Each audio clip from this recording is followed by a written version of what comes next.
So the last sentence of the purport, the last two sentences, one cannot become a devotee until one surrenders unto the Lord's lotus feet. Then the Lord gives one the intelligence from within by which one can return home back to Godhead. This specifically refers to two verses in the Bhagavad Gita, 10th chapter.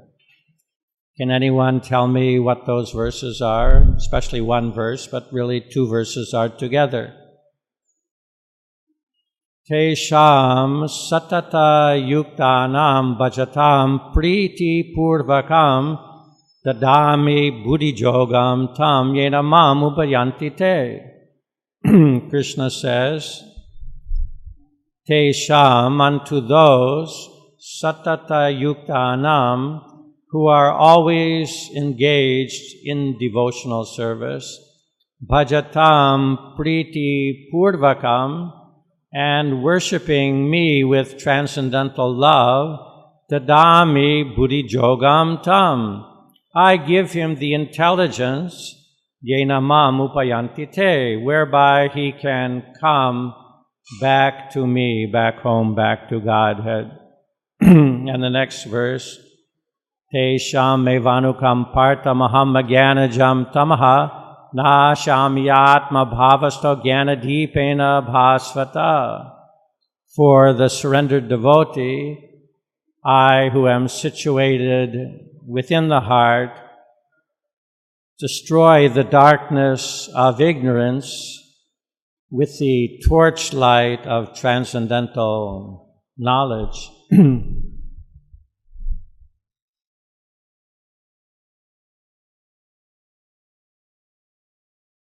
So here it is explained that the Lord's energy for the non-devotees is very, very difficult, impossible to overcome. And that's also stated in Bhagavad Gita, a very important verse. And it's also stated in the same verse and here also, but when the devotee surrenders to the lotus feet of the Lord, then he withdraws the impediments.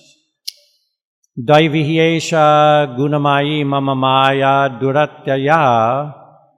This divine energy of mine, which consists of the three modes of material nature, mamamaya, gunamayi maya, is very difficult to overcome, but Mamevye prapadyante mayametam tarantite.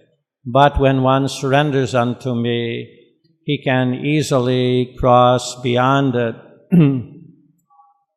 There are many similar statements. There's also this statement that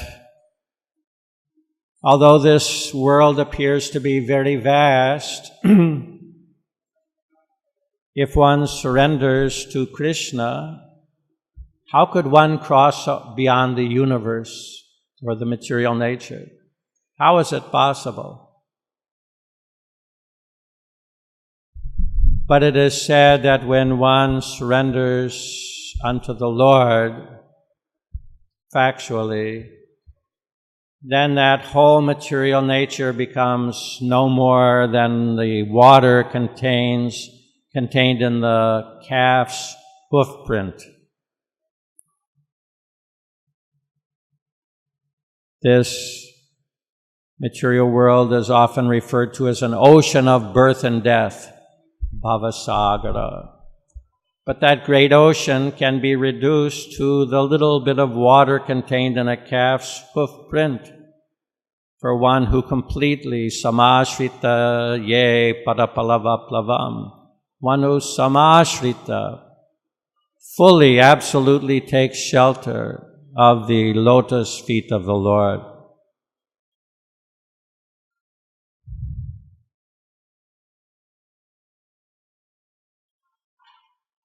So here it is said that the Lord is unapproachable by those who cannot control their senses And similarly in Upadeshamrita, it is said that when one can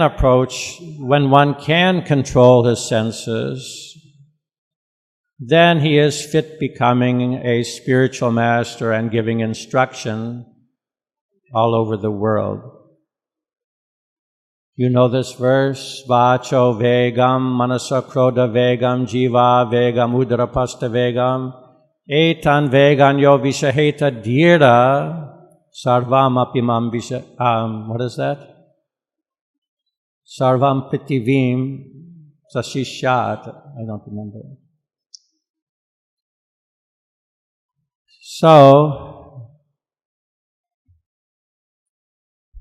of course, to become fully surrendered unto the lotus feet of the Lord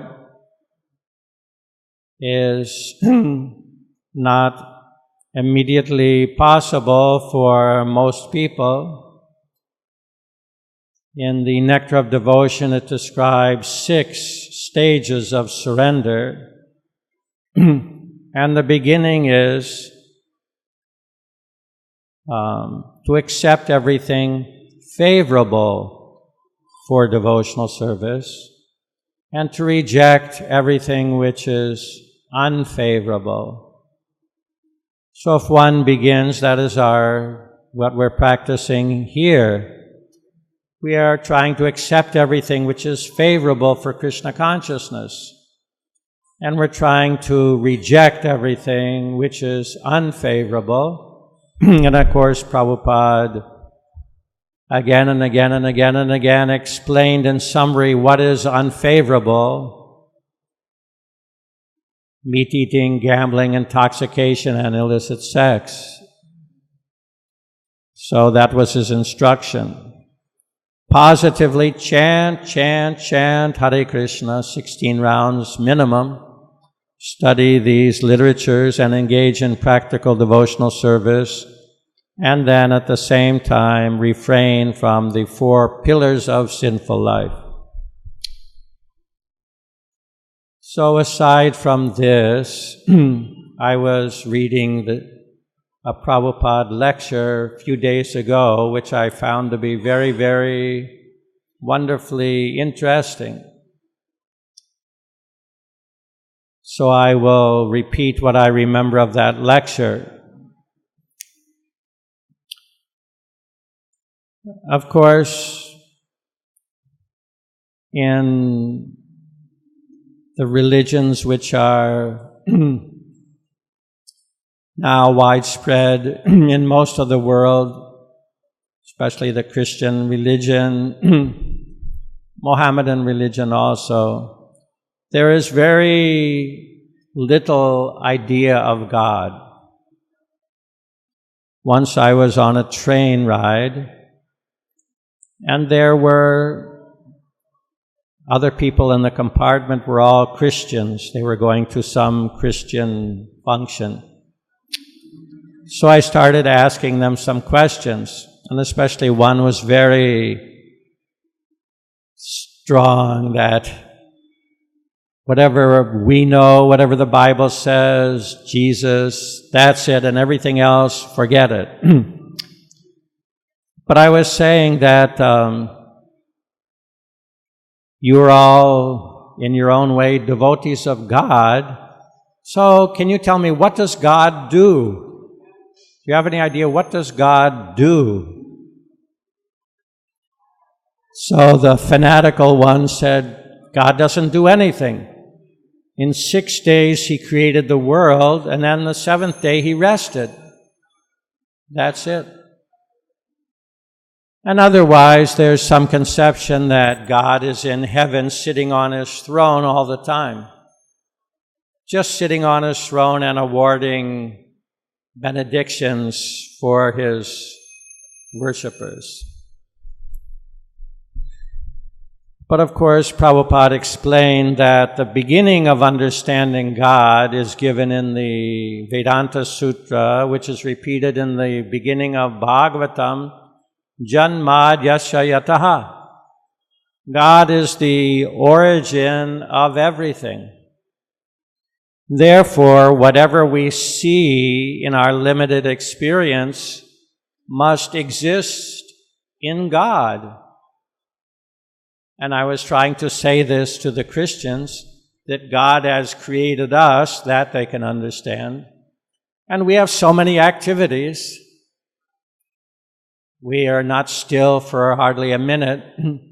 And you mean to say that God has no activities? It would seem then God has become less than us. So, in this lecture of Srila Prabhupada, he was more referring to the Mayavadis, the impersonalists. Mostly, people have an impersonal idea of God. They see this world, and then to conceive of God, they just negate everything. That God is some kind of formless, personality-less, senseless, activity-less, supreme power. And their objective is to, after death, merge into that supreme Brahman. So the impersonalists, their desire is to become one with God. But Prabhupada is pointing out that the devotees, they, in a sense, become more than God. Of course, asamordha, God is, no one is greater than God, no one is equal to God. Of course, that is a fact. God is Vibhu, we are Anu, we are very, very small. But Prabhupada gave the example that Krishna, he enjoys engaging in transcendental pastimes with his devotees. And in those pastimes, the Lord and the devotees forget their actual position. The position is that Jiver Swarupoi Krishna Nitya Das. We are eternally the servant of Krishna. Krishna is the master, and all others are servants. Ekale Ishvara Krishna or Sabbritta. So there is only one Supreme Master, Krishna, and everyone is a servant. Now in the material world, the master never wants to become servant. Everyone wants to be a master, and if someone becomes a so-called master in this world, he never wants to come down to being a servant. But in the spiritual world, which is absolute, Prabhupada says there's no actual distinction, in a sense, between master and servant. So he gave some very nice examples, which you all know, that when Krishna was in Vrindavan, he would go with his cowherd boyfriends to play while tending the cows in the fields. Then they would have some sporting contests. There would be Krishna's team and Balaram's team, and whoever was defeated had to carry the victors on the shoulders. We read that in the Krishna book. So although Krishna is the master, he is carrying the servant on his shoulder. And of course, for us, the very much best example is Partha Sarathi. Krishna is the chariot driver of Arjuna. Krishna became the servant of Arjuna, and Arjuna became the master.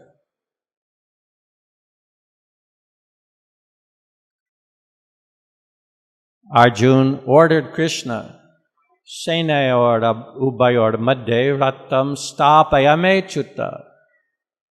Oh Achyuta, please put my chariot in between the two armies so that I can see who has come here to fight. So although Krishna is the Supreme Personality of Godhead, the Master, and Arjuna is the servant, still Krishna became Arjuna's chariot driver. And then later in the Bhagavad Gita,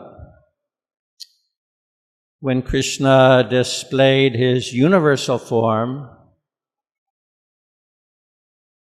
at that time Arjuna became very ashamed, thinking, "Oh, Krishna, Saketi matva prasabam yaruktam, hey Krishna, hey Yadava, hey Saketi." He says, I would address you in very familiar terms, and we would sit together, lay down and sleep together, eat together. In this way, I disrespected your supreme position. Because, as Srila Prabhupada explains, that in order to enjoy the rasas of Sakya, Vatsalya, and Madhurya, one has to forget that Krishna is God, that Krishna is the supreme controller. Otherwise, how the gopis could sometimes chastise Krishna. Oh, you are very cruel. And another example Prabhupada gave, and this is also found in the prayers of Queen Kunti. Prabhupada was very fond of the prayers of Queen Kunti, and they are very, very wonderful. For those who want to memorize something, and Prabhupada suggested, devotees should learn some of the prayers which are found in the Bhagavatam for reciting.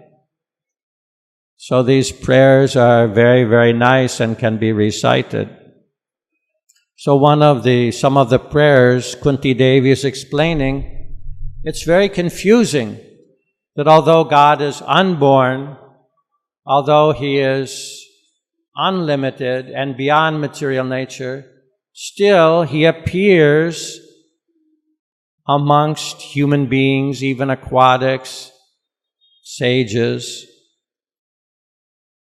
and He exhibits pastimes which are also confusing. She pointed out specifically the pastime when Mother Jasoda found that Krishna was very naughty, breaking the butter pot and distributing the butter to the monkeys.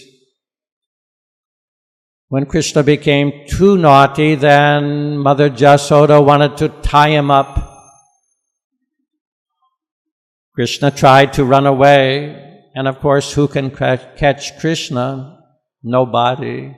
But Krishna allowed himself to be caught, and then she was holding stick in her hand, and she had caught Krishna. So it is described, Krishna's eyes were overflowing with tears, so that the black ointment on his eyes was being smeared. So this is confusing, Kunti Devi saying.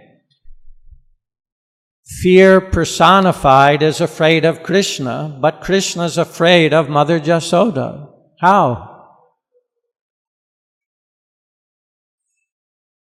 So that is why only the devotees can understand Krishna and Krishna's pastimes. Otherwise, non-devotees who think of Krishna as imagination or perhaps a very great person, human being, of course they cannot understand. So there are so many other examples of how Krishna becomes subordinate. Although He's the Supreme Master, He becomes subordinate to the servants, the devotees. So the impersonalists, their hope is to become one with God. But the devotee, he wants to become the mother of God and chastise Krishna. What an exalted destination.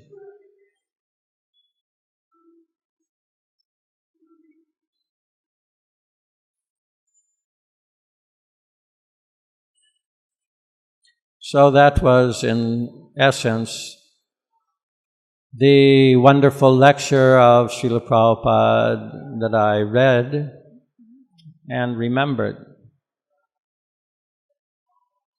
So in order to attain that exalted position, of course, is not easy.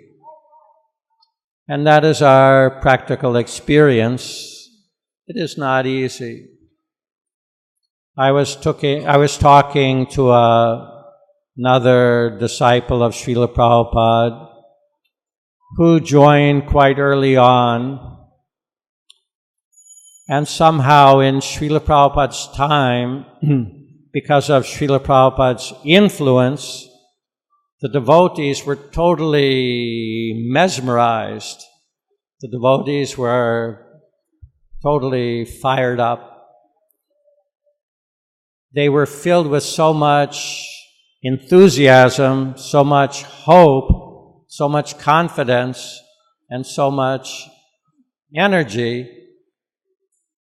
So this devotee was saying, when I first went to the temple and saw the devotees, I thought they were all liberated.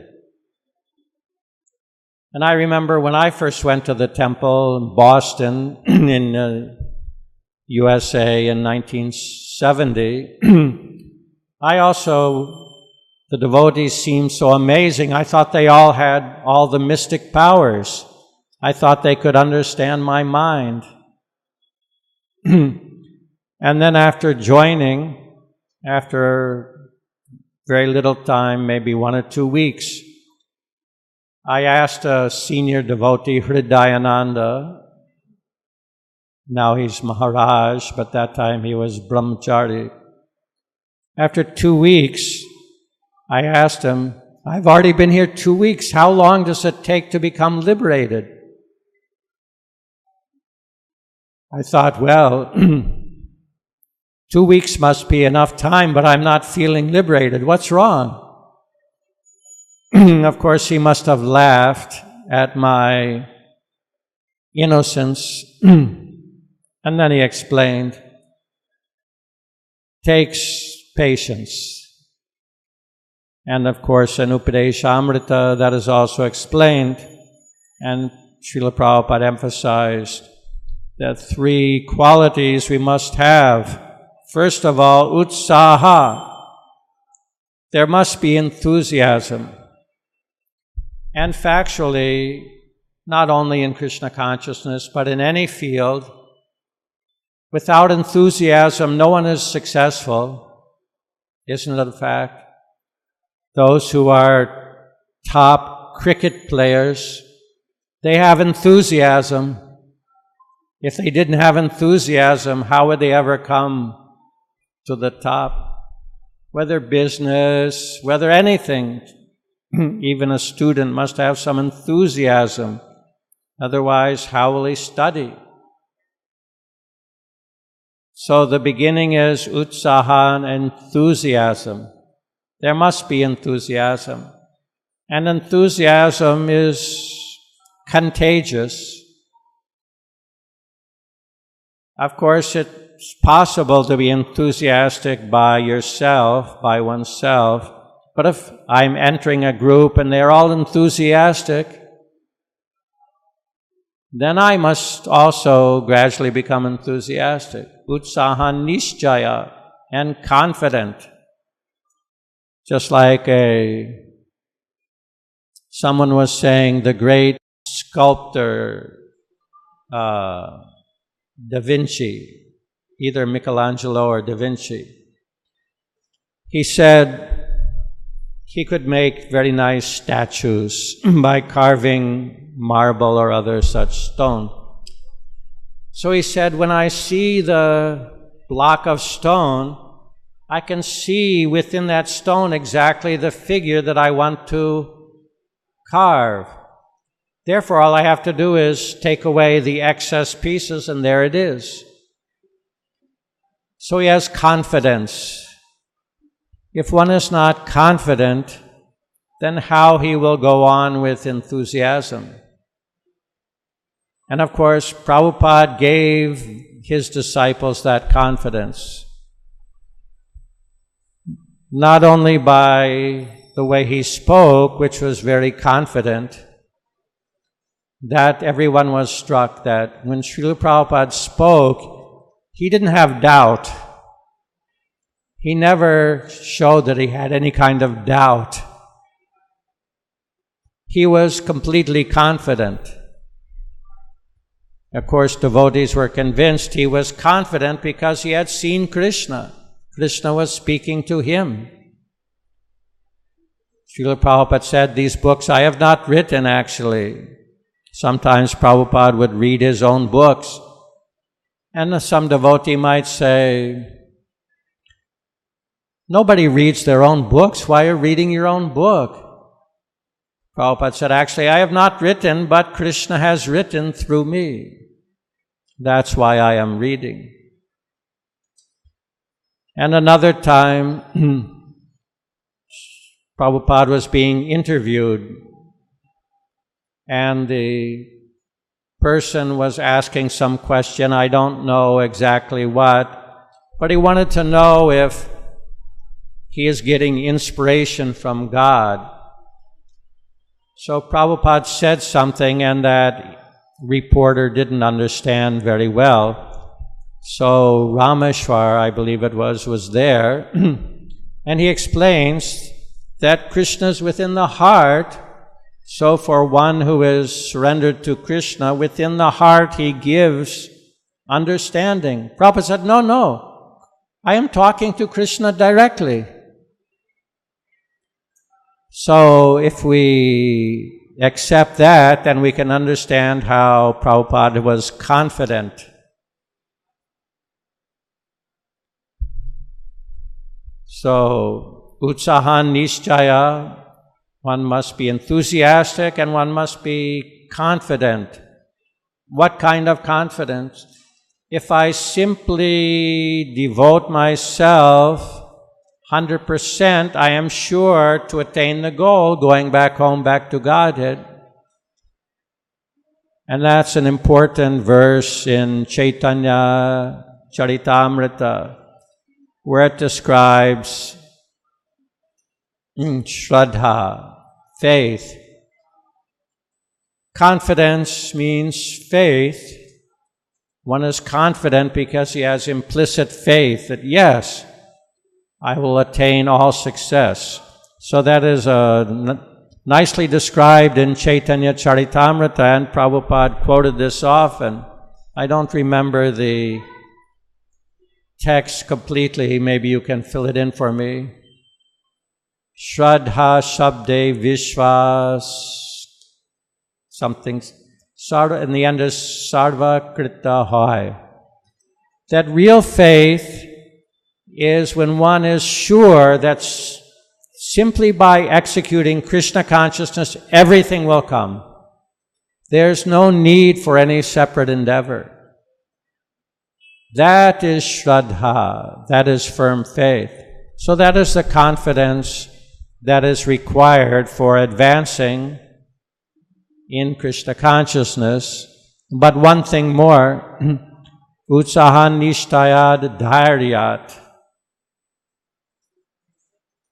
One must be patient. And Prabhupada explained this many times. To become fully Krishna conscious, and to taste the fruit of love of Godhead, it is not so easy. He would give the example that if you want to grow badam or other such valuable nuts, these take a long time to mature. You don't get very easily like a tomato. So therefore, one must be patient. And another example he gives is when a girl is first married, she may want to get a child very quickly. But after marriage, she cannot get a child on the first day. So she must be patient. So we may find that even after some years, the goal seems to be elusive. But we must be patient, because there is no other hope except for Krishna consciousness. There is no other solution to life's problems.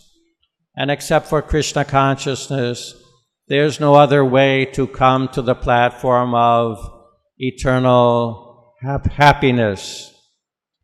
Therefore, one must be enthusiastic, confident, and patient as well.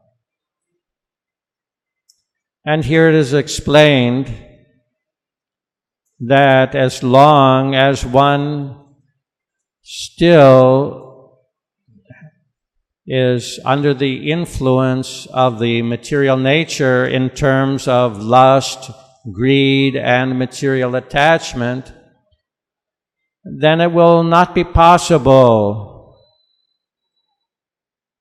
to attain Krishna. It will be impossible to approach Krishna.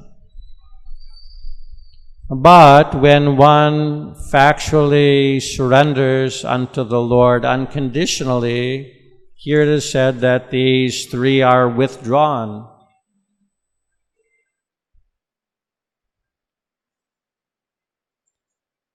So of course, when we are young, we naturally see in the world, not everyone of course, just like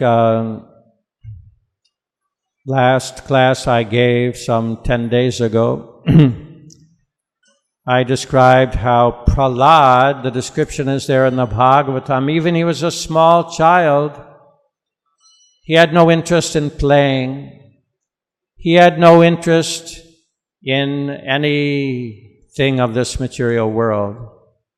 But of course, we are not Prahlad. So of course, when one is young, generally one sees so many things which he feels to be attractive. Once Srila Prabhupada was giving a class in New York, and outside there was like a little musical ting ting ting, ting ting ting ting ting, ting ting ting. And Prabhupada asked, what is that? The devotees knew that before, maybe not now, I don't know, but even when I was a child, there was a truck which slowly come everywhere, and that musical sound meant it's an ice cream truck, and all the kids would come running, and you could buy ice cream from the ice cream truck. You wouldn't have to go to the store. The ice cream would come to you. So there was the musical sound, da da da da da da da. So Prabhupada said, that is Maya. Maya is trying to attract you. Come, come, come, and enjoy. But don't listen to Maya. Of course, in the youthful age, that attraction may be very strong. And sometimes people ask, if God is all merciful, then why does He make us die? Why does He make us get old and have so many diseases and then die? Why? But actually, this is also beneficial for us, because when one becomes older, then there's the chance, if he has heard properly from the bona fide spiritual master, he can understand better. There's only frustration. There's only a hard struggle for existence. That to try and enjoy the so-called pleasures of this world, there may be a drop of pleasure, but the trouble you go through is like an ocean. So when one is older, this can be realized more practically. And therefore, the miseries of material existence, of old age, should be an impetus for becoming more Krishna conscious. Of course, for those who are not Krishna conscious, then even in the most miserable condition, one still hopes to enjoy material life. Prabhupada gave the example that Emperor Akbar, he asked, who did he ask? Was it Birbal? Or, I think so. But anyway, he asked his minister that because Akbar was young or middle-aged at that time, he asked, how long does one have the desire for enjoying the opposite sex? And the minister said, right up to the moment of death. And Akbar said, I don't believe that. So then a little later, the minister said, come with me, I'll show you. He said, we are going to a man on his deathbed. He's going to die in a few days, but bring with you your young and beautiful daughter. So the minister, Akbar, and the beautiful daughter, they entered the room, and the dying man, who did he look at? The daughter. And Akbar could see the man was gazing longingly at the beautiful daughter. So he said, you are right. And Prabhupada, in another way, he said, people are so determined, so hopeful of enjoying the material world, that even a man is practically dying. He's laying in the hospital on the bed. There are things stuck in his arm. He cannot even get up by himself. And somebody comes in. Oh, how are you? Oh, I'm fine. In India, it's different. If you go to a shop, the shop owner doesn't care anything for you, doesn't pretend to care for you. But in America, they're a little smarter in some way.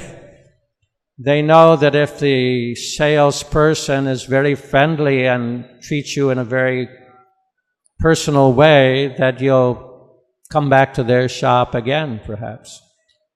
So when you go to a big American shop, suppose you're a supermarket, you're buying food, and then you go to the checkout person, they'll always ask, and how are you today? How are you feeling today? And I see that everyone says, oh, I'm doing great. I'm doing great. I feel like saying, what great?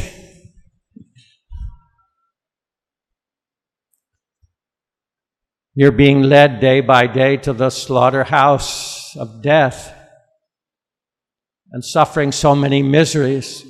And what are you talking great? So, of course, detachment and transcendental knowledge, they are byproducts of rendering devotional service. Vasudeve Bhagavati Bhakti Yoga Prayojitaha Janatyashu Vairagyam Jnanam Cha Yadahaitukam. First, there is knowledge. If one receives proper knowledge so that he can see things as they are, then naturally he has the good chance to detach himself from material existence. And when one becomes fully detached, by simultaneously attaching himself to Krishna and Krishna's devotional service, then one can approach the Supreme Personality of Godhead. So thank you very much. Are there any questions? Any comments?